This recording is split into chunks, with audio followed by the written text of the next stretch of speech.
Hi, I'm Jose Ramirez. I'm Bob Arum. Hi, I'm Robert Garcia, and I'm with the Fighter's Voice. The only radio show knocking out the competition. Fighter's Voice Radio Show. Hey, ladies and gentlemen, this is your host, Richard Ortiz of the Fighter's Voice, the only voice that matters. We got a great show for you two this evening. We're going to do a recap on the big fight that happened this weekend. We're going to talk some MMA. But most of all, we got to stop this bleeding because, you know, there's just blood everywhere. So when that happens, we either need a cut man, we need prayer, stay out of the shark-infested oceans. You just got to stay away from it, man. I mean, because when that happens, you can get a Band-Aid, you can do what you do. But I'll tell you what, when you go back to the Roman days and those gladiators are fighting, when they're making things happen and there's no Band-Aids, there's nobody there but maybe some man who wants to put his hand over that patch, over that cut, and that's all that you have. But in today's world, you have a Picasso who can write up a nice painting. You have an architect who can create beautiful buildings.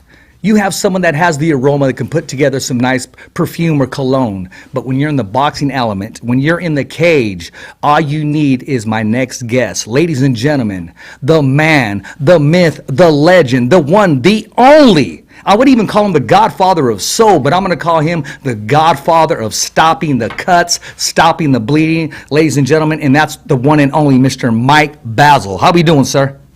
I'm really good, Richard. How you doing? I'm doing good, man. I'm doing good. Hey, man, I had to put a little more into it because I know Mike Rodriguez is watching the show, man, a friend of yours. And last time I just started the show off and I didn't give him an intro. And he said, Richard, run it back. My mom's listening to the show, my man. And you know, we got to give a proper introduction. So I know he's viewing the show today. He's a big supporter of the Fighter's Voice Knockout podcast. And we'll get into Mike Rodriguez as well. But I wanted to give you that intro, man, that well-deserved intro, because I've been hearing good things about you. We got questions and comments coming in today from Sean Gibbons, from Lee Samuels, from Robert Garcia, and of course Mike Rodriguez, from Ernie Jaimez, and my phone continues to go forth, man. But before we just dive right into it, man, I mean, and I want to do it right now. Tell us all about yourself, man. I mean, you know, being a cut man is not something, you know, the average person just wakes up in the morning and says, you know what do you want to be? I want to be a football player. I want to be a scientist. Well, you know what? I want to stop the bleeding, man. And when did you decide in your life that that's the professional place you wanted to be? Well, I mean, it kind of just happened, to be honest with you. I started in this as a strength trainer. That's how I started in boxing. And, exactly. It just happened where back in 2006, Brian Schwartz, Eddie Croft opened up Undisputed Boxing Gym in San Carlos, California, and I joined them. And in those times, back in 2005, in California, they legalized MMA. Well, I'd been training different guys, Eugene Jackson. I worked with Tim Lasik, a few of the younger guys in the area, and they from Gladiators Gym in Redwood City. That's why I used to be working with that with Elo Ramirez. And, during those times, I was a strength trainer and stuff. In the fights, I would just hold the bucket for the guys in, like, the Golden Gloves and a lot of amateur fights. Mm-hmm. And in 2006, when we opened the boxing gym, we were going to be boxing. But they legalized MMA. So everybody that joined the gym wanted to be an MMA fighter. No box. Everyone wanted to fight in the cage. It was like instant fame. Instant recognition. They made more money than fighters did. They got little belts right away, and so we started training these guys. I didn't know anything about it. Brian and Eddie were both martial artists. They were both, Brian was a world kickboxing champion. Eddie was one of the best boxing professional fighters in the area, and he had also, I think, he had won some kickboxing titles, and they were martial artists. And anyway, long story short. Brian was very close with Scott Coker at Strikeforce. We started getting fights for these kids in the cage. So I would go to the fights, right, as a second, holding the bucket for these guys. There you go. Stuff. And we were doing it, and I think in 2007 we were at Strikeforce event, and we had a young kid fighting, and they all provided cut mins. Kind of started doing it similar to UFC, like Stitch Duran had started, Right. where they provided the cut man, the guy that wrapped the hands, all that. And our kid was getting his hands wrapped, and the guy was going, "Don't worry, if there's bleeding, I'll stop it for you. I want you to feel comfortable, safe. I got you, right? I've been doing this for a while." Well, comes to we're walking out to the venue, and the cut man is wrapping another fighter, and we're going, "Hey man, we're going in. You coming?" He goes, "I can't right now." And I go, "What? What do you mean?" Wow. "What do you mean can't?" And he goes, "I got to wrap this other kid. The commission won't let me go, but I'll meet you guys out there. Don't worry, I'll meet you there." I go, "What? What?" And Brian, like going, "What the hell are you talking about?" Anyway, Jane, who worked with Kung Lee, she's still in the game, and she's a cut woman and trainer, and she works for I think she works for Bellator now. And she said, "Give me a crash course. Here's some gauze. Here's no medicine, but here's gauze. Here's an inswell. Put pressure. She just gave me a crash course in doing cuts, and I went out. And our fighter luckily knocked the guy out in the first round. He didn't need a cut man. And when we came back to the dressing room, me and Brian looked at each other and said, "We will never get caught with our pants down again." And I'm going to start learning. So that's how. Exactly. I mean, you may have to even thank the fighter for knocking his opponent out. Oh, hell yeah. I was like, "Man, what?"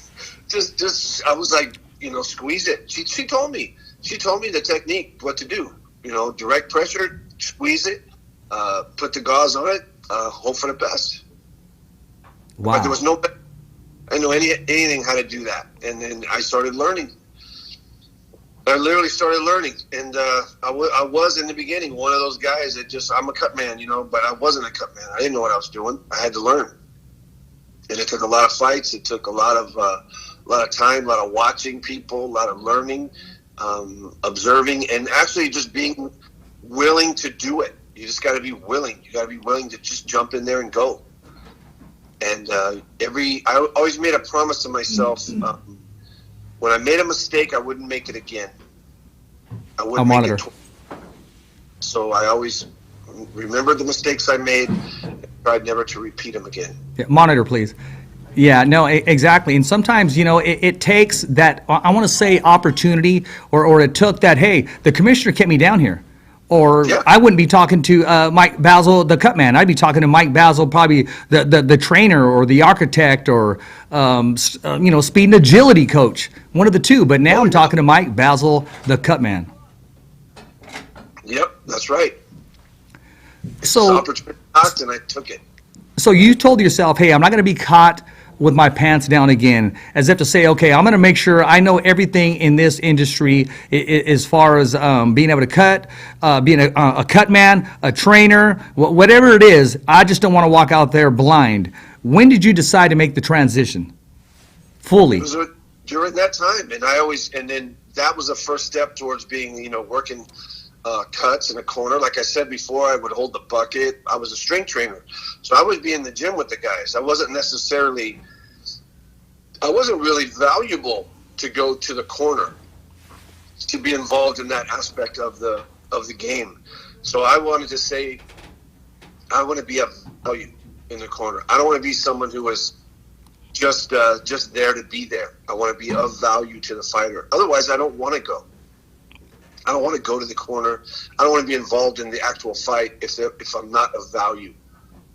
And then I started, working with fighters and being involved in the gym. You start, being able to, not just assist, but in some cases, in some amateur cases, and then some guys, as they were turning pro, I was actually the coach for certain guys.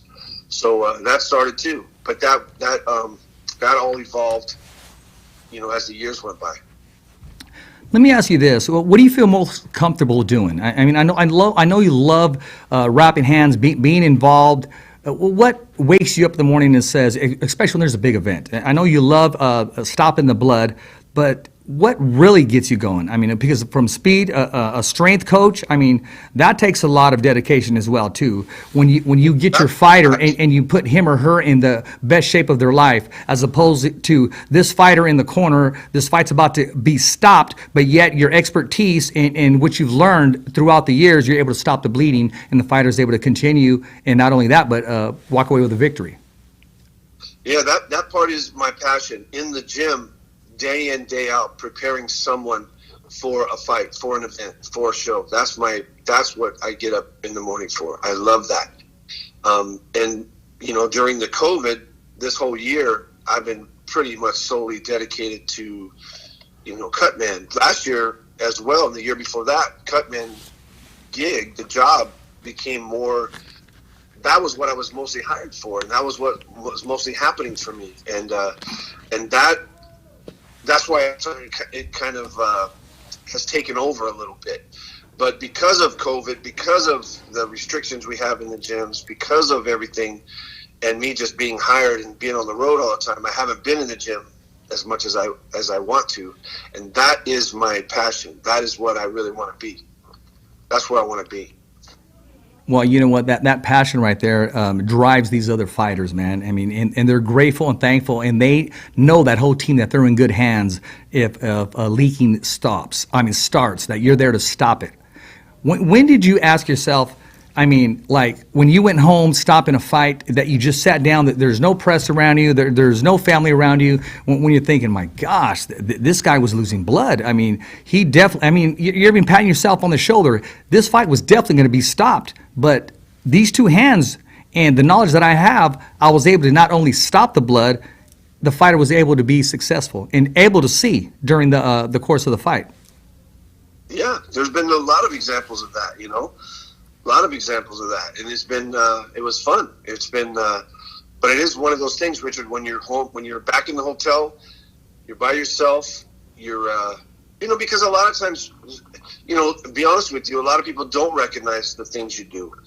You know, you listen to your peers, you know, the Mike Rodriguez's, the Stitch Durans, the you know, Bob Ware's, the guys that, you know, they watch you. They're the ones that, you know, the Aaron Navarro's, they're the ones that look at you and say, hey, man, that was a hell of a job you did.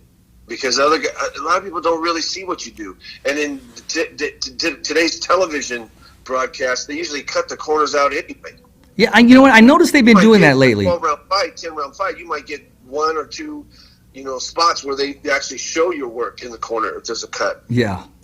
They don't do that all the time. No. So not these days. In the HBO days they did stuff like that, but not now as much.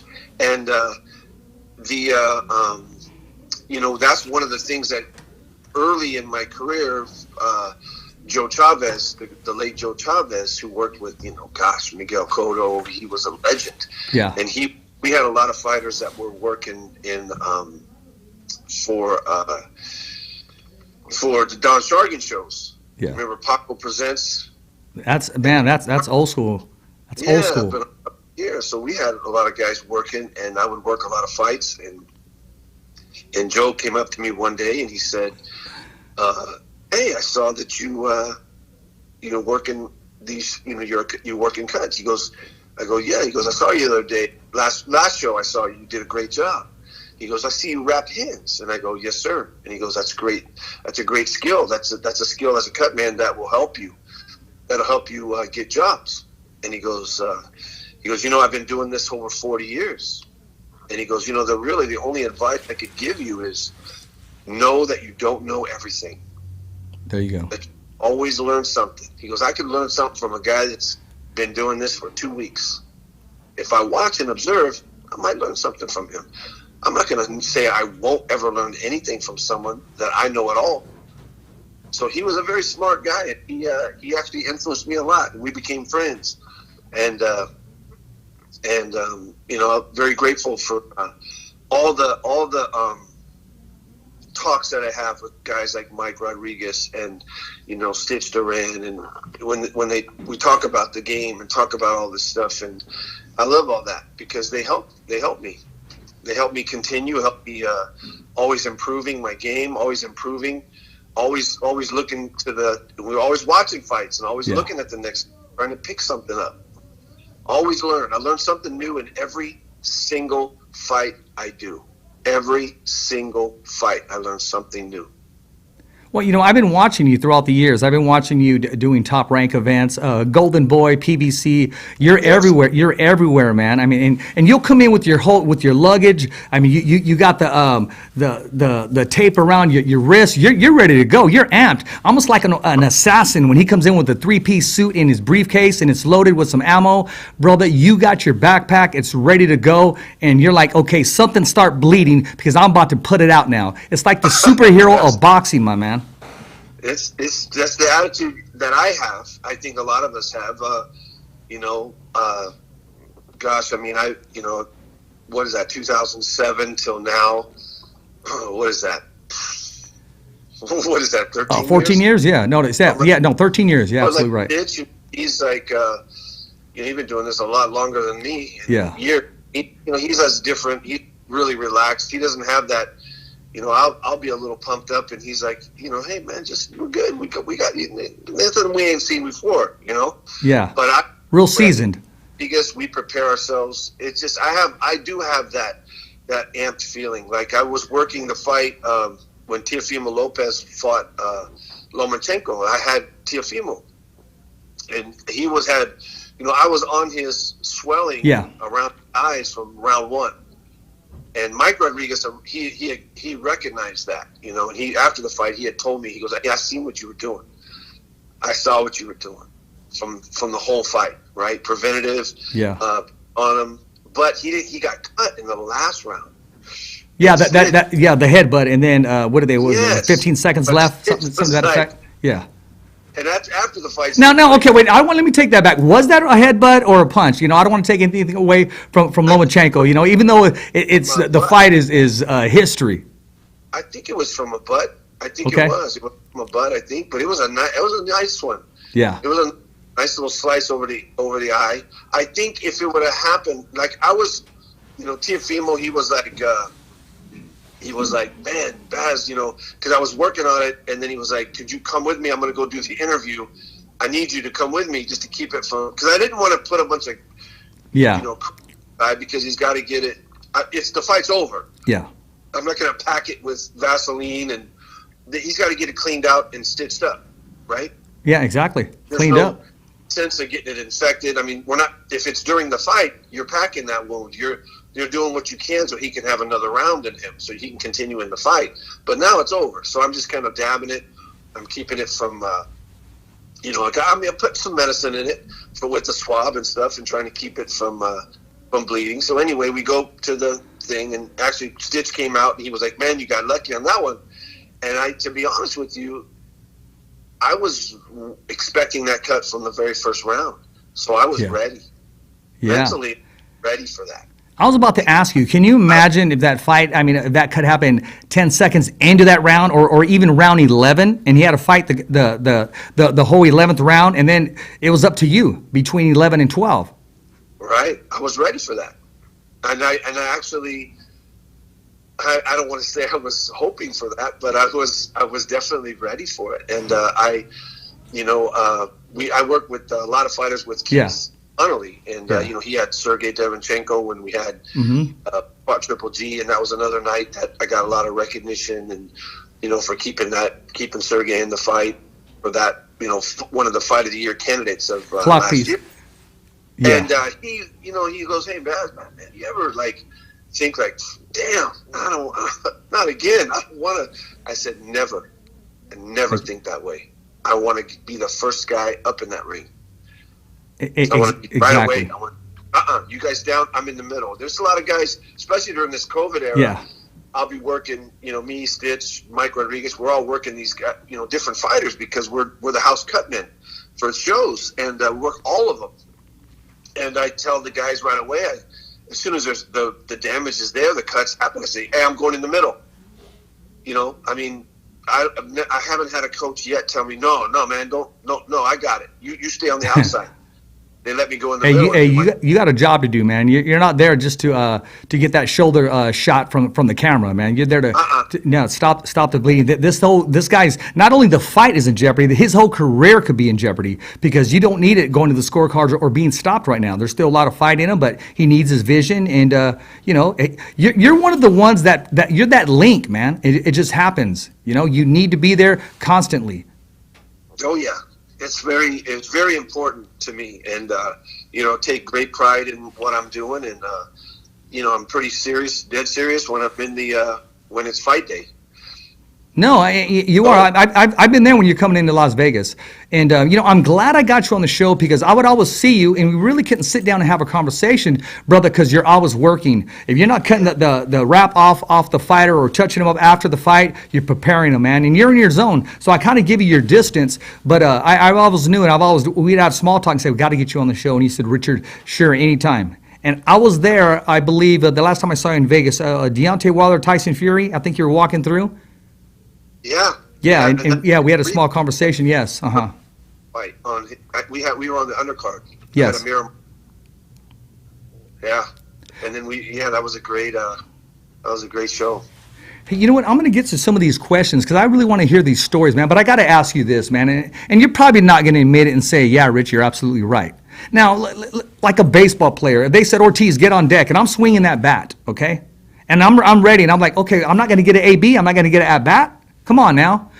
Almost the equivalent as if, come on, bro, I'm ready to go. Somebody get a headbutt or something, man. I mean, I'm putting something out. I'm all amped. I'm ready to go. Don't worry, he'll be in good hands. I mean, as a cut man, do they ever, I don't want to say hope for that, or they just kind of, I'm prepared for this. I don't just want to go home without showing my skill set or saving this fighter. Yeah. I mean, you want to, we'll say it. Like, we'll say, shit. Well, we got the good cuts tonight. I got the good cuts tonight. Oh, there you go. The other guy got the cuts tonight. Or, hey, guys, no cuts tonight. But there's always swelling. Yeah. There's always some damage, and that's another art form. That's not just the blood part. Bloody noses, very difficult. They're very challenging. Oh, I bet. Yeah, they're hidden wounds. They're up in the nose, but you don't know how deep it is. You don't know if it's an existing wound from training.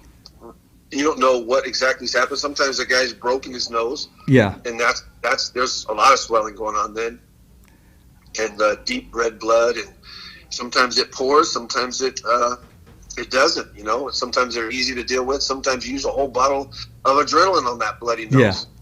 Yeah. And you got to be ready for stuff like that, It's challenging. Swelling is very challenging. I mean, because the fight could also be stopped because of the swelling too into the eye. So, it's a different skill set that you have, correct? Yes. I mean, if you remember when Chris Algieri fought Prodnikov and he won his world title. Well, round, I think he got his eyes shut, almost completely closed. Well, I started working with Chris on his comeback, and I've been with Chris for 3-4 fights now, and every fight his eyes shut. Both eyes are shutting and closing, Sometimes you just have that type of fighter. Yeah, it is super challenging to work those, and he's been cut and damaged in almost in every fight I've worked with him. And same thing would be with Sergey Devonchenko. All the fights I worked with him, 5 and 6 fights. The Toriano Johnson fight, the Kolke fight. He's swollen and bleeding in every fight. So there's always damage, and those are things that you always work on. I did not work when Michaela Meyer won her world title. Last weekend, I think. She won her first world title. Well, she had Manny Robles, she had Coach Al and Coach K. She had her whole team with her. Yeah. But the fight before that, shout out to Manny Robles. Coach Al couldn't be there. He had contacted COVID. Thank God he was better, but he couldn't be there. So I was actually her cut man in the fight. So Manny, he had told me. He said, "No, man, I want you to work the cuts." He goes, "Me and Coach Al, that'll give me an opportunity to work with her." Well, she won the fight pretty good, but she had swelling. So I addressed her swelling each and every round. Now, did I save her? No, but would it have closed if I didn't address it? Yeah, it could have closed and could have been a lot worse. Absolutely. can. You want to make sure you address that very soon. Sometimes you do preventative stuff if you know the fighter does swell up.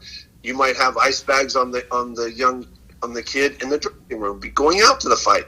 You might have that type of stuff. I remember talking to Doc Anderson, who does a lot of all the cuts for Robert Garcia, and they would sometimes have Mikey Garcia had nosebleeds.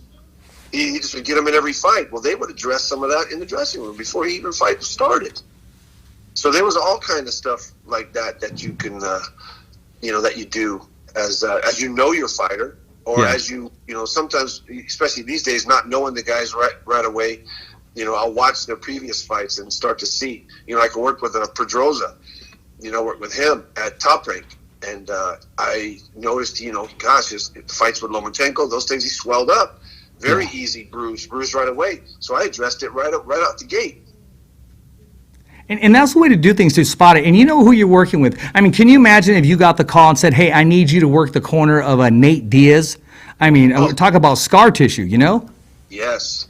And you want that. I would be honored to be picked for that. And I'd be like, Rudy, I think Rudy Hernandez does his cuts in the UFC. And, I've learned a lot from Rudy. And Richard Perez is his boxing coach, Yeah, Rudy's great. He's one of the best there is, And I learned a lot. I learned a lot from him. Mike, let me ask you this, man. I mean, and I'm going to leave it right there as one of the best in the biz, okay? Talking about the best in the biz, whenever I brought you up to these guys, I mean, they just said, oh, my gosh, are you going to have them on tonight? What time do you guys start? He goes, nothing but good things to say, that you're a storyteller, and that, you just have some fun along the way. And I got a question from Hall of Famer and one of the best trainers in the business, if not the best, but I'm not ready just to give him that title just yet, because you still got the Freddie Roaches out there, the Buddy McGirts, and the list goes on, man. I mean, I can go on and on about trainers, but I'm talking about Robert Garcia's from Robert Garcia's Boxing Academy. He said, you know what, first of all, Richard, tell him I said thank you, man. I enjoy his work that he's done with all my fighters this summer. Because of him, we feel like we got one up on every fighter and every event that we're taking, because having you in that corner. That's awesome. I know I've worked with all of Robert's fighters during this the Top Rank bubble, during the summer series and all of this year. Been blessed. One thing about Robert, man, they can call and they said, hey, do you have any fighters? And he's like, I got a couple fighters. I mean, in that stable, there, you know what I mean? When you pass by, have you ever been to Robert, Mike, let me ask you this. Have you ever been to a dog pound? You pass by, you hear the dogs barking, yes. Right? I mean, and then you hear that one, there's a dog fight in there. They must be feeding them or something, right? Now, when you walk by Robert Garcia's Boxing Academy, man, it's like walking by a dog pound, because you hear these animals in there. You hear these vicious dogs. And when you open that door, iron sharpens iron in there. It's like when you open that door, man, it's almost like a mystery. Like the Wizard of Oz, when you open that door, it was black and white and now it's color. Right? Yes. Yeah, when they landed on Oz or what have you. When you open the door of Robert Garcia's Boxing Academy, it's like a transition. Like you almost went into a haunted house, man, of nothing but athletes, dogs, and warriors, man. Iron sharpens iron in that gym. And Robert's one of the guys that influenced me, and I've learned a lot from Robert. I worked with my first world champion was that I had the opportunity to work with was Nonito Donaire. And I've been with Nonito for 12 years. And Robert was training him. He was one of the head trainers, I think maybe the third year of me and Nonito being together. And Robert used to drive up to Northern California, and he would, be in training camp with us, 2 or 3 days out of the week and drive back. And he's very busy, right? He had all these fighters, so very difficult for him to just be in camp with us. But Nonito always up to Northern California. We trained at Undisputed Boxing Gym. And anyway, I'm in the gym, and I'm the strength trainer, right? I'm in shape, fast. Let me just back you up on that. Yes, you are. Because when I see you holding your luggage and stuff and big bicep and looking like Popeye's arms, I'm saying, yeah, this dude's fit, man. And I took pride in that. I mean, when I was bucket and stool guy, I would tell you, nobody put the bucket and stool in quicker and more efficient than me. I was fast. Everything I did, I always took pride in it. So we're in the gym, and Robert, sometimes I would see Robert in different fights, and I would say, hey, man, Robert, you looking in shape, man. You training? He goes, yeah, I'm training. And then some days Robert would be like, I'm tired, man. I mean, he's working. He's always training people, always, working fighters. Yeah. So we're in the gym, and we're working, Nonito sparring this kid from Detroit. And all of a sudden, Nonito hits him with that famous left hook. Yep. And the guy's out. Well, I swear to you, Richard, I am In the gym of sparring? Took him out? sparring in the gym. Oh, my gosh. I'm about to go in the ring, and Robert is already in the ring. He's got his hand under the guy's neck and telling me, Baz, go get ice. And I'm like, how the hell did this guy get in the ring so fast? Hey, man. He beat me. And I go, then after the thing was over, he just knew exactly what to do, told me exactly what to get, the whole thing. And I recognized that from Robert. I said, you know why he's this way? Because his ring reflexes are outstanding. Because he is in the ring every single weekend. Exactly. He's working fights every single weekend. He's in the gym every single day. At the time, I was with Nonito for his fights, but they were, we'd have 3 months break in between those. I was working some amateur fights. I wasn't in the ring all the time. So then I said, you know what I'm going to do? I'm going to dedicate if I really, really want to be good, if I really want to take this serious, I got to be in the ring all the time. So then I started volunteering for all the amateur fights and every fight I could possibly do. I started getting involved. And the camo, the amateur MMA. Right. Because that was a way also to work and learn how to do cuts. Because back in those days, those kids weren't allowed to wear headgear, so they would get cut up. Yeah, so small gloves, absolutely. You didn't make no money, but shit, you worked every fight and you got to practice. And that's what I started doing. And that really helped me. That day in the gym with Robert, I'll always say, I've talked to Pita and Mikey when they were up here training, when Mikey Garcia was up here training at Snack, where I worked also. He, I told him, I said, hey, Robert, man, your dad, he's one of the influences great influence in my career. Yep. Oh, that's the G right there. Now, talking about being able to get in the ring, Big G can still get in that ring. He can get in there. He can move. Don't let him fool you. He don't just show up to show up every day. He's ready to hold those pads and get back in there. And, one day he's going to put the headgear on and just, hey, is anybody worthy of this? Because he can still kick some ass. Trust me. Oh, yeah. Yeah. I'm great watching, even the guys I've been able to work with Freddie Roach on this in the summer series and all this. And I've been working with Elvis Rodriguez, his fighter. I was about to ask you that, man. You're reading my notes. Are my notes on the monitor there? No, they're not. Yes, Elvis Rodriguez. Let's switch up. Let's talk about him. Let's talk about that young power that he has. And you know what?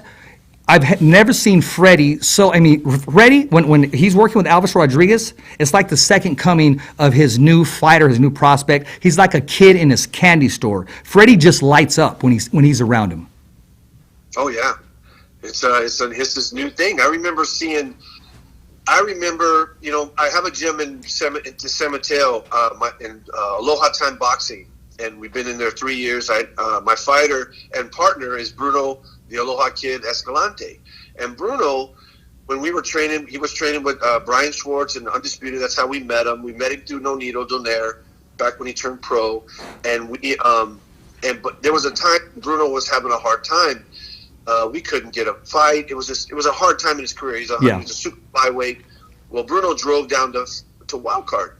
He just said, I'm going to make this happen. I'm going to make the money happen.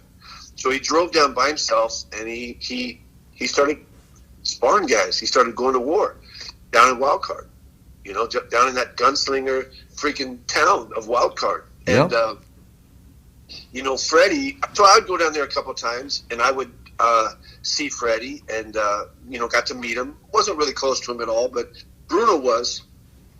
And, just talking to Freddie, I'd say I would notice that even after the biggest fight, obviously I wasn't there when he had Pacquiao. But I'm like going, you were just in the biggest fight of the year in Vegas. And everyone, usually the fighters are out partying, whatever's going on. When I go, man, you're back in wild card. Catches the first flight back. Catches the first flight back, my man. And I go, you never really enjoy anything? Do you ever take time to enjoy it? He goes, I come back to the gym. This is what I enjoy. And he goes, you know why I come back at 6 a.m. and open that door? Because I never know who the next world champion is going to walk in. That's right. I'll be there Awesome. when he does. Awesome. And that's guys like Elvis Rodriguez right there. You see a kid like that. Exactly. Very young, starting out, that's his next guy. It is. And I tell you, at Wild Card, they're not just a gym, they're a family. With Marie, of course. I mean, she handles everything there. And, it's very warm in there, very welcoming in there. And when you walk in there, my man, it's like a museum of the who's who that have been in there. If you can make it up on that wall, you are definitely somebody. I mean, let's talk about it. You had Kobe Bryant in there. Sylvester Stallone was in there. Marky Mark was in there. Mario Lopez was in there. Of course, Manny Pacquiao was in there. Mike Tyson was in there. And, of course, one of the other badass cutmen that goes in there all the time, Mr. Mike Rodriguez was in there. Yes, sir. And I want to switch it up right now because I've been talking to Mike, man. And when I was talking to Mike about 2 nights ago on the phone. And I'm going to be honest with you. He's probably listening right now. Bazzel, we could have done a whole Fighter's Voice show on our conversation we had over the phone, man. I mean, his storytelling to a T. I mean, you can vision it, like a narrator commentator. Everything that I do, he is on that. No, he is. I'm chuckling right now because we're putting up that picture, and I have said it before. I mean, talk about wedding crashers, man. I always give Mike a hard time. I mean, you guys are like dead on each other. You need to let your hair grow back out, man. I mean, I'm looking at the monitor right now. I mean, it's right. Yeah, exactly. Exactly. I got to ask you this. In iron sharpens iron, and I say that a lot, not just in the boxing element, but anybody that's doing anything that needs to rub off on somebody or ask a question, be successful. Now, let's talk about the time that you guys both worked the fight, and Mike worked the blue corner, you worked the red corner. How did that go? How does the friendship surface up? Or is it more your focus, I got a job to do? I mean, are you looking over at Mike, at his fighter, like, okay, I'm going to make sure my fighter wins today. And my fighter's not going to, if he loses, it's not going to be because of cuts. One of the first times, we worked together. When I first met Mike, I had Bruno Escalante, and we fought Matt Villanueva. That was his guy. Bruno cut Matt really bad in like the second round. And damn it, Mike Rodriguez handled that cut. But if Mike Rodriguez wasn't in that fight, I think that we could have had that fight stopped. It was bad. It was a bad cut in a bad area. And, but they had Mike. And that's when I first met him. And we talked at the end of the fight in the dressing room and stuff like that. And the next time I worked across the ring with him, we were on, it was a Golden Boy show, California. I had Nagy, a heavyweight. He had Gerald Washington.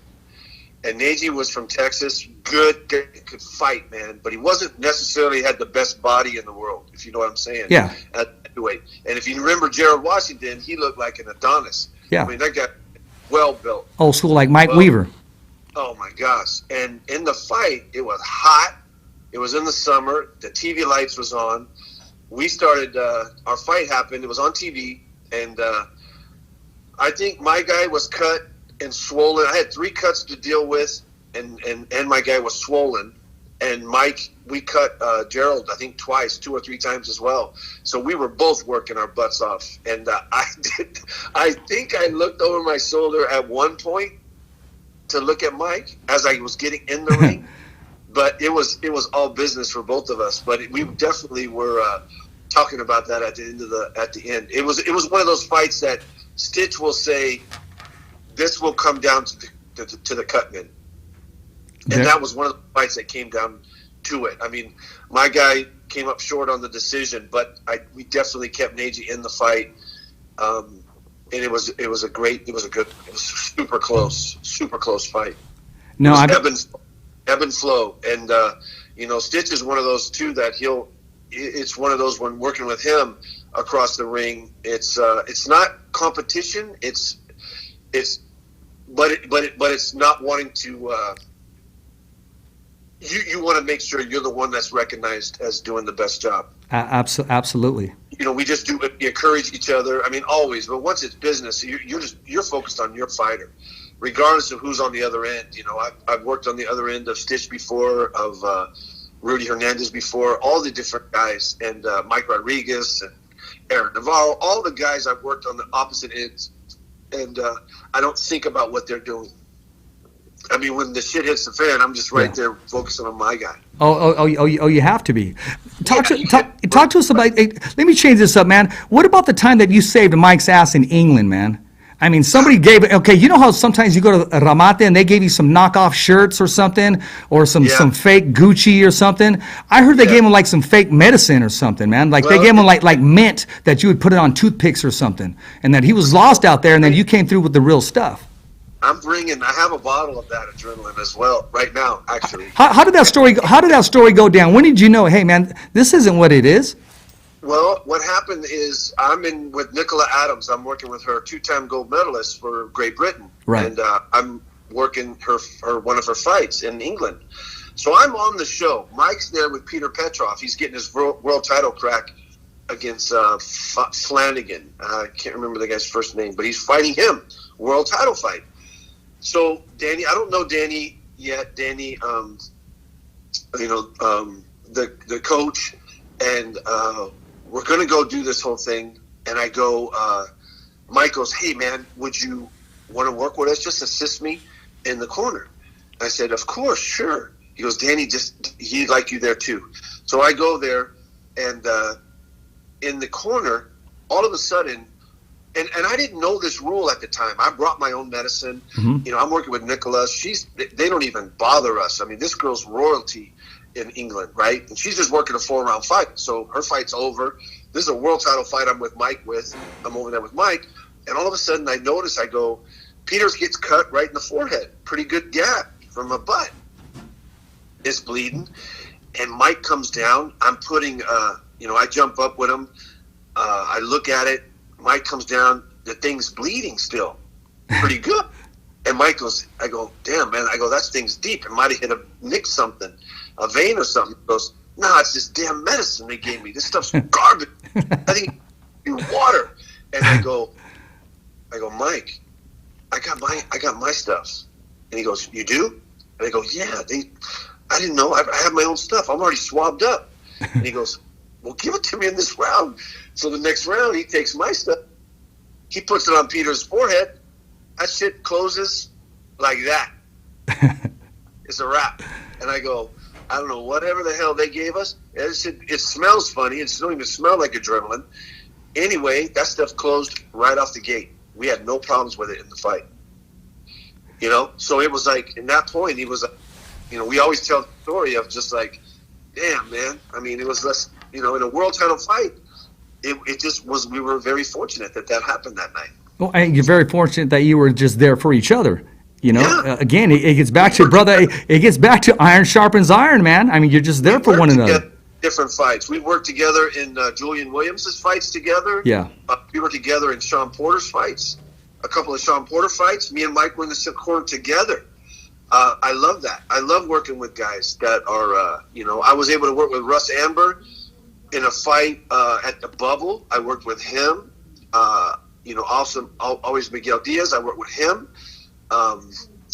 It's been a blessing to do that. I love assisting other cutmen in the game. I love it, and it's just you just learn. You learn right in there. Exactly. If you're bringing on, Mike's done a great job bringing his son Andrew along in the game. But it's a very difficult thing, I mean, Andrew's super talented. Let me just stop you right there. When you bring that up, that's a whole nother chapter in life. We're going to be doing a book later on, and when Andrew, because I heard Andrew, I mean, he's a chip off the old block. And sometimes they work, from corner from each other. But all that knowledge is going into this young, hungry lion that just wants to continue to grow in this industry, man. And you mark my word, man. I mean, they'll be writing a book together, father and son. Oh yeah, it's a great story that's developing, and but again, it's one of those things where he's able to have Andrew in the corner with him sometimes, and Andrew can watch him. He's also has like what me and Mike have done. Like you take that side, you take the right side, I'll take the left side. We've done that in fights. Yeah, he told me that a certain fighter. Yeah, he worked one side, he worked another side.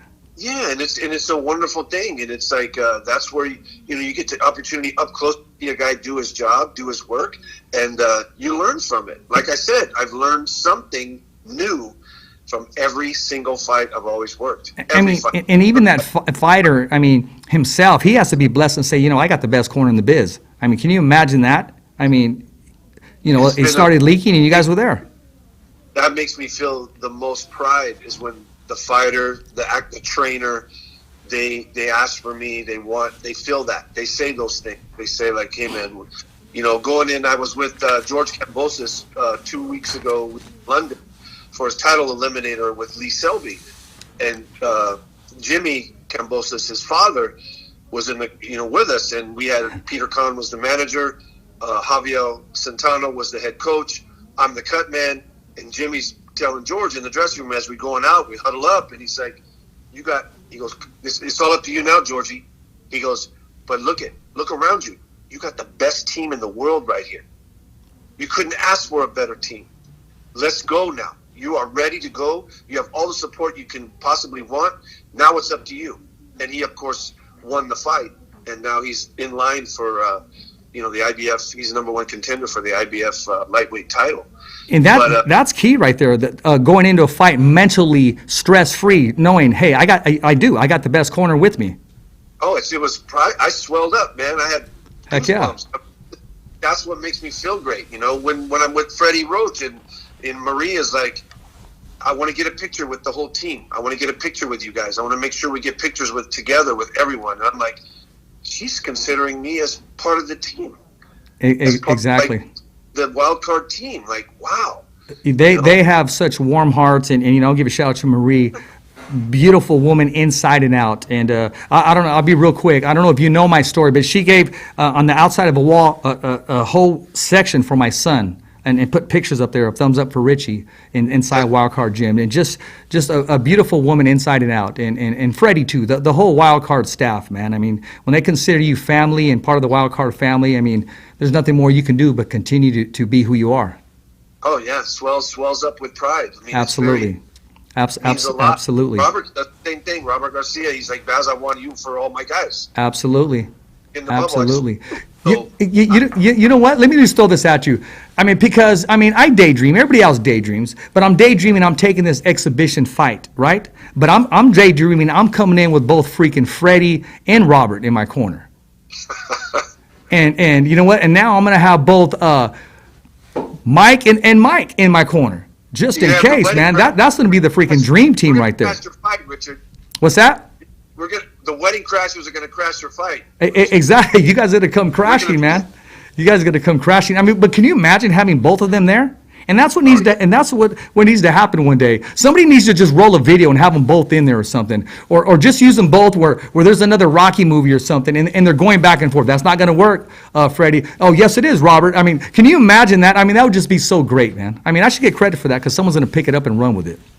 And a lot of times when you don't see that. You don't see that type of banter in the corner itself, but you see it if you're in. Sometimes there needs to be a camera in between the round, during the round. Absolutely, those are the best stories. See a lot of the stuff going on, the banter back and forth between different people, and sometimes the coaches get into it with other coaches. Yeah. I've seen those too. I battled the inspectors in between those rounds. I battled the doctors. When have you ever said? And I'm glad you said that. When have you ever said? Because I've seen some cornerman come in there, and you're trying to stop a cut, and the doctor's coming in. When did you want to say, "Get the hell out of here"? I got this. Because if you turn around and talk to the doctor, your fighter needs you. I don't do that. Now the reason is now it's back in the days when you saw Angelo Dundee screaming, everything going. Lou Duva, Angelo Dundee, Lou Duva. My fighter, get away from him. And it was actually Lou Duva. He goes, "Get the hell out of here." Angelo Dundee, they would just scream at the docs, right? They would go crazy with them. That's a different era. Now a doctor they might not even know what the hell they're doing, but they can stop your fight in a heartbeat. Yeah. And you're shit out of luck. Hey, you don't want to argue. You don't want to argue with the umpire because he's gonna call strikes on you all damn day or throw your ass out. Yeah, that happened to Michael Dutch over in Texas, his hometown, and that was in Andrew's fight. And Michael got cut. It was a very competitive fight, and Michael got cut on the eye. Well, the doc just stopped it. Andrew never even had a chance to work on it. The doc just stopped it. Wow, and just like that. But the doctor didn't know. He wasn't a fight doctor. So it's like Rudy Hernandez told me advice years ago. He said, and I took it to heart, and I do it all the time. He goes, you get to know the doctors, get to know the ringside physicians, because if they have confidence in you, they'll let you do your job. Where sometimes it might be, if they don't know who you are, they will stop the fight. Yeah. And they don't know you. So I took that to heart when I had Derevenchenko against Triple G in New York. New York has 4 ringside physicians. They have 2 in each corner. Yeah, the rules are a little different. We saw that in the Diaz fight. I'm not convincing just one doc. I'm convincing 2. Yes, exactly. So, but I'm talking to them in between rounds. We're talking about it, and it's huge. It's important to know that. Exactly. And they're confident with me, And I had Dr. Schwartz when I had Sergey against Charlo, and he was all swollen and cut bad. And each round, Dr. Schwartz is like, and I met him at the ringside. When we did the doctor's physical after the weigh-in, the day before the fight, after the weigh-in. So I made it a purpose to go with Sergey and met him, and then that helped me in the fight because. I think it was in the 9th round. He was looking and it was bad, and he was like, "All right, kid, you got 3 more rounds to hold it together. You're doing a hell of a job. Just keep doing what you're doing." And there was a point where he never even, he was up at the ring watching, but he would literally watch me do my. And what I love about real fight doctors, real guys on the ringside, to know what's at stake. Exactly. I love it when and they do this in Nevada. Dr. Schwartz did it in Connecticut. They watch do our job. They don't interfere in the minute that we have to work. And then the bout starts. They call time. Then the fighter goes to the corner and he looks. But they don't interfere with what we're doing. Some guys will get in there and interfere with it in between a round, and you don't have a chance to really work on. You don't got much time. No, exactly. And see, these are guys that know how to handle the clock, and hey, that's even a power move, but they're seasoned at it. Oh, it is, and every state's different. The doctors that they hire sometimes for, especially nowadays, if you notice, my gosh, they'll have 2 or 3 shows in the same night. Exactly. And then you got guys, these doctors are spread out to all these different fights. Yeah. Inspectors are spread out to all these different fights. Sometimes you don't have the same guys that you would normally have. Yeah. So you have inner crew, or you have the rookies in there. And like I said, every single show you learn something new. You have to look at the landscape of what's going on. You have to look at, you go to the ring. You see what the accessibility is to the ring. You look at where the cameras are, because sometimes the camera crews, not so much these days with the COVID, but in the old days, which was this last year, you got guys all in your way in the corner. Exactly. Everywhere. Exactly. No, and they are, and I can tell you that too. And a little plug in for myself too. As a ring announcer, sometimes I got to tell them, hey, I got to get in, man. I got to get this decision. But they're concerned with their fighter, or they'll just kind of bogart the whole corner itself. So I know exactly what you're talking about. You got to transition as you go. It's rough, and I've developed a technique because of that. Working all over the world in different fights in every state, that I jump the ring. I usually jump the hard side. I just need give me the old Gail Sayers, line of I need 6 inches of light. That's all I need. Exactly. That's sometimes all I need. Just give me that accessibility. I don't even go up the ringside stairs. It takes too long. I'll jump up. It does. And by me jumping up in a 60-second fight, in a 60-second break, I can get about 55 seconds out of that. Hey, you figured it out already. You figured it out already. Exactly. Exactly.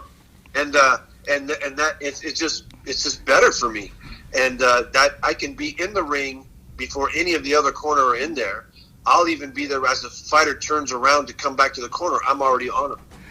Mike, if I don't get these questions in, I'm going to be in the ring, and you're going to be stopping the blood on me because these fighters are going to come and kick my ass. And these are questions right here. I mean, these ain't just questions. In 30 seconds, if you can give me your best answer, because they're coming from some of your fighters and they're coming from Hall of Famers. And I'm going to start this one right here. This is from Al Tiburon, Andy Vincent's. He said, All right. through the tough times and the bad times, Herb Stone passing, he went to heaven. How did you maintain being loyal to the people and remain strong and continue to push towards your dream as a cutman, trainer, gym owner? What would you say makes you different from the rest of the cutman in the world? From Andy Vincent's. Well, and, just having a passion for what I do. I mean, absolutely have passion for it, love it. Herb was one of the ones that believed in me from day one when we met each other. Herb taught me a lot. I would drive Herb to the fights in California, the ones that we have locally. I would drive Herb there, and he would talk to me on the way there. And he's the one that he would have me sit down sometimes with the top rank, Brad Goodman and Bruce Trampler, and he would have me sit down with them at dinner, and so I could just listen and see how the behind the scene stuff was. And Herb had always believed in me, and even to this day, I hear his voice always in me. I always have his voice in my ear, talking to me about stuff. And he's the one, when we worked with Don Shargan and Paco, he would, lack of a better term, he would pimp me out for everybody. I'd be working 5 or 6 fights on the show. But, he believed in me, and that's that's one of the reasons I got better at what I did. Because working with managers like that would help me with his fighters, he would make sure I was there for his guys. Right on. Great answer. This next it's a comment from Victor Morales Sr. He said, not a question, but more of a statement. He goes, my son is 13-0, 12 pro fights. He said, you have wrapped his son's hands because he allows you to, because he trusts you. He trusts everything that you do in the corner when you're with him. And the expectation of having you in the corner is just that extra notch when he goes out there for battle, having you in the corner. He said, Mike Bazzel is the real deal in boxing, and not just a cut man. He wears many hats. Now, briefly, talk to us about the many hats in 30 seconds. Give me your answer, sir. Yes. Well, yeah, Victor, I remember, and I loved working with him. He's wonderful, and he wonderful fighter, and he's not Golden Boy now. And yes. When I started working with Chris Algieri, I was working at Snack, and he came over. He was the cook for he cooks Daniel Jacobs. And during the week, day in, day out training camp, Chris was like, damn, Baz, you do everything. He goes, every time I want something, you have it. Or you understand what we're all doing, every aspect of the game. You're like, you're involved.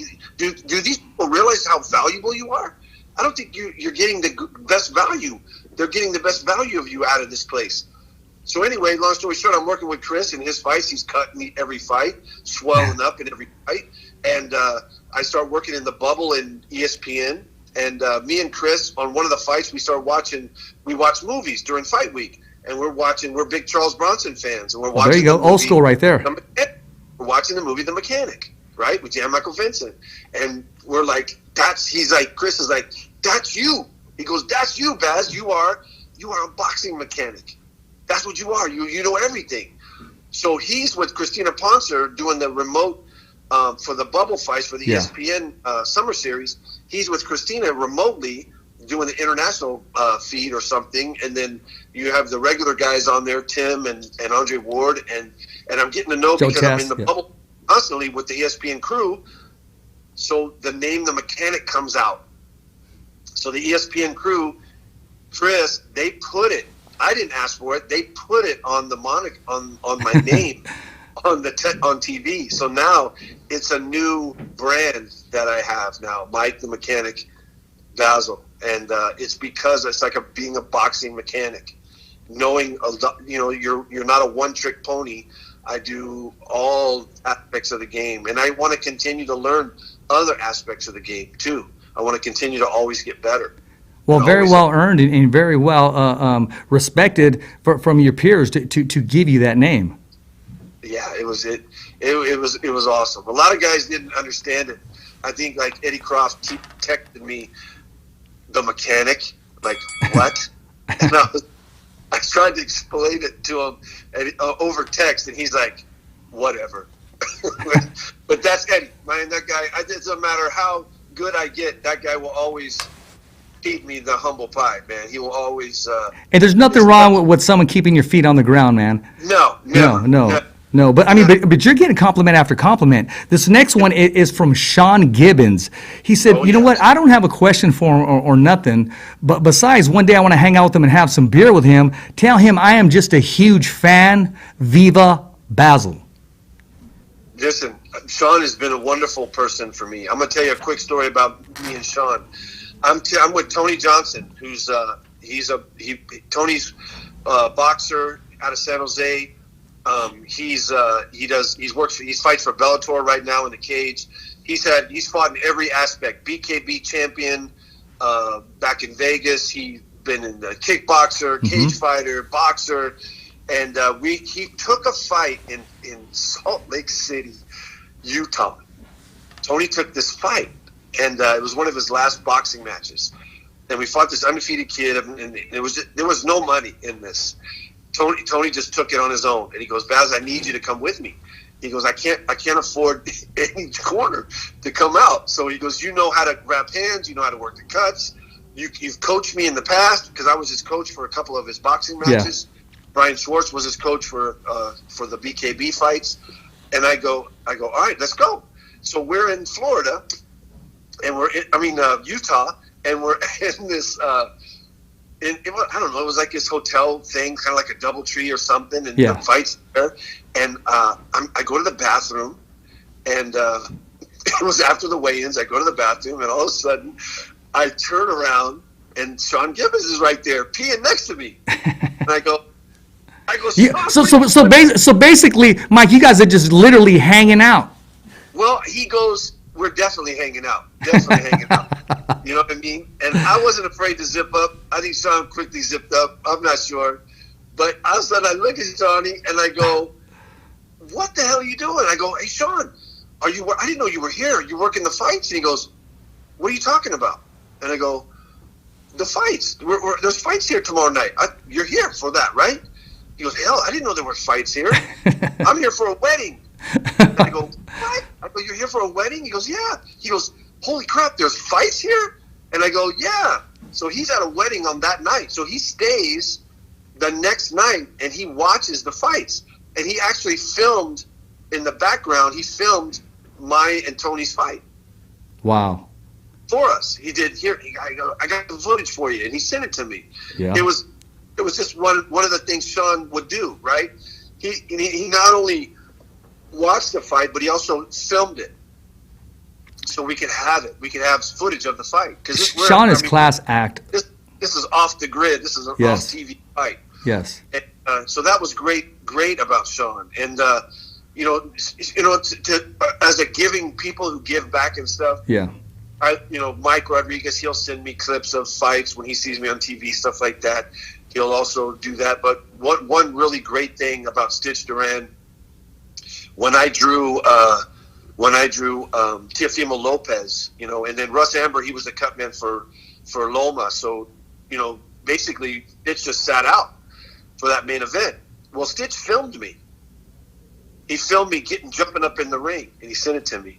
And he also sent a couple of photos of me in the corner, and that meant a lot to me, because it's like, that's not a guy this guy's been there, done that, Yes. He could just watch the fight. He don't need to be doing any of that stuff for me, but he did, and he's done it with other fights in the past. And I just that kind of stuff, Richard, means the world to me. Yeah, that's everything to me. To have your peers respect you, and I can sit down at the table, as you say, have a beer, sit at the table, break bread. As Aaron Navarro was said, I always want to break bread with my brothers every fight when we're on the road together, because you learn about a lot of things, but also there's this wonderful camaraderie, and those times I could never trade those for anything in the world. Well, you know what? I mean, anybody can walk up to the table, but to be invited and to be accepted and to be served, I mean, that's, enough said. And that's coming from the godfather of the Cutman himself. That's Jacob Stitch Duran. I mean, that'll take a whole nother hour and a half. Oh, yeah. That's what, that's what we talk about, and exactly.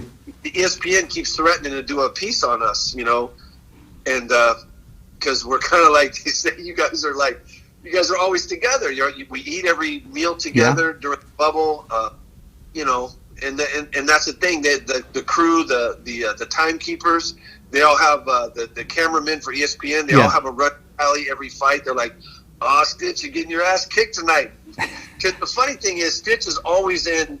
If you notice him over the years, he's always in the A side. Oh yeah. The Andre Wards. I mean, this guy does not lose in the ring. He's always on the A side fights. So in the bubble, we're splitting these fights. It's not like PBC where they go red guy, this guy gets the red, this guy gets the blue. Yeah. We'll mix it around. I'm moving to my next fight's in the red corner. My next fight's in the blue corner. We're switching back and forth. Well, the guys see us in passing and they're going, Stitch, you're getting your ass kicked by the kid tonight. You're down 3-1. They're teasing him. And he's like, I mean, it's all in fun. Yeah.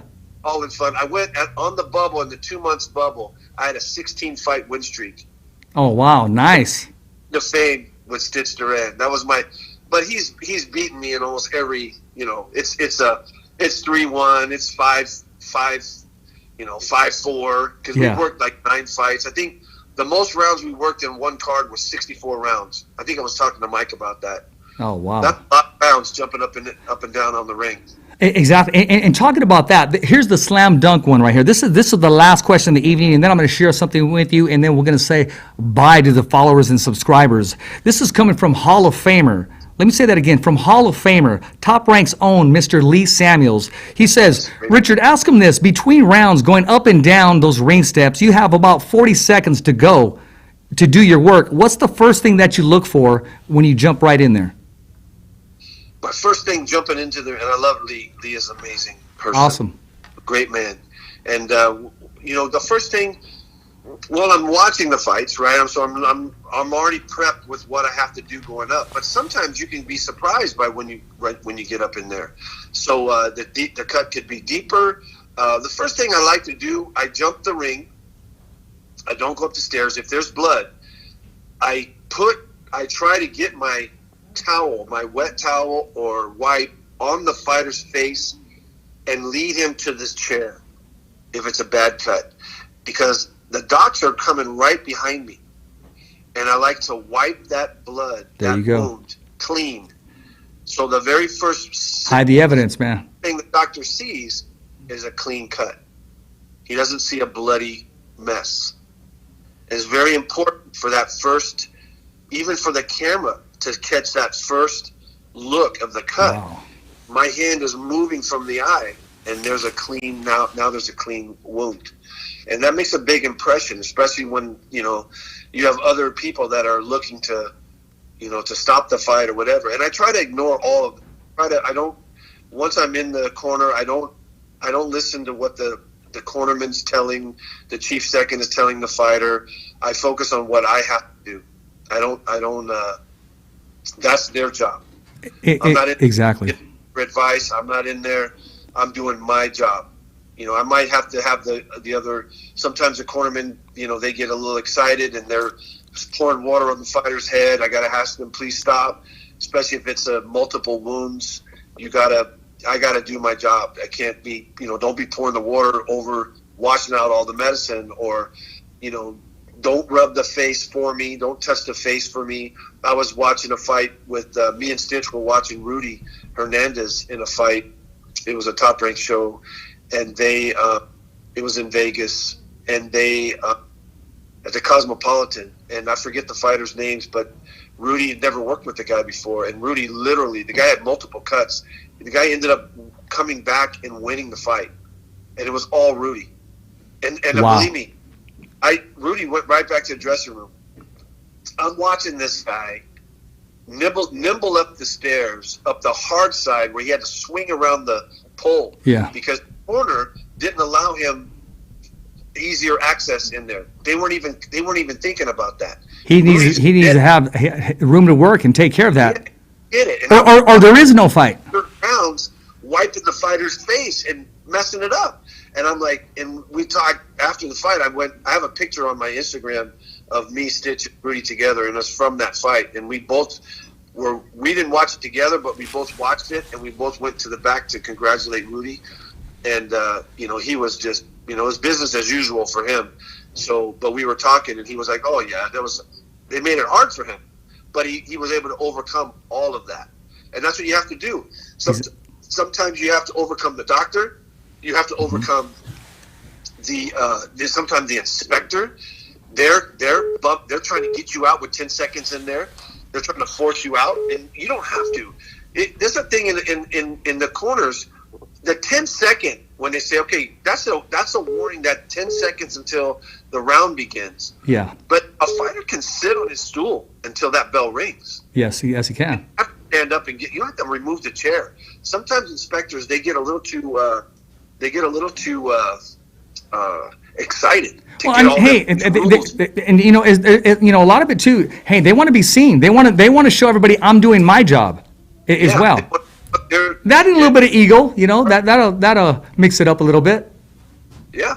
And there's many times where I'm swabbing. My swab is in that cut until the very last second.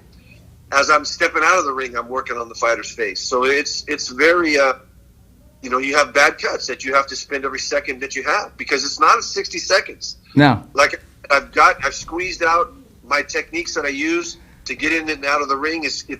I can get about 55 of those 60 seconds. If I have to follow a trainer up, if I have to use the stairs because other guys need to be in the ring, the other cornermen need to be seen, then that drops me to 40 seconds. And that's not in the best interest of the fighter. And that's a Herb Stone saying that stuck with me even now, was my job is to always do what's in the best interest of the fighter. Very well said, and we're going to leave it at that right there. You know what? We went over, but that's okay, because my program director is giving me that eye because, I got to pay overtime. But you know what? It was very well worth it. I just want to tell you this right now, man. Mike and myself, we're going to do something in 2021, and Mike's going to make the trip down here, and I don't know what we want to call it, Stop the Bleeding, but we're going to have the who's who of Cut Man. We're going to have you back on the show. We got to have you in studio. We're going to have Stitch Duran. We're going to have Mike co-hosting with me in a couple of those shows, and just the storytelling. And ladies and gentlemen, if you want to be a cut man, that last question I asked him that was given by the Hall of Famer Lee Samuel, he just schooled you right now. If you were listening, then you paid attention that you got to get in there. Put the towel on there before that doctor comes in there, because you don't want the doctor looking at a cut full of blood. You want him looking at a clean cut. And you schooled everybody just by giving back on what you do. Mike, my gosh, you're one of the best storytellers here on the show. Having you on the phone, it's an injustice. We got to have you here in studio, and we got to just bring these stories to life, man. Because you're not just talking it, you're living it, and you are it. And iron sharpens iron. I'll continue to say that till I can't talk anymore.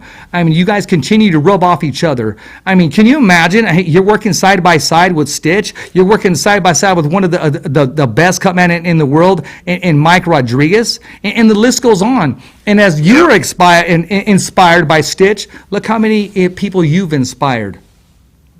Wow, that means a lot. That's wonderful. It's hard to. I have to pinch myself when you say stuff like that, because it's the truth, man. We can go on and on. Now I'm going to close with this. What do you have to say to all the viewers and all the followers that watch and support Bazzel going to work?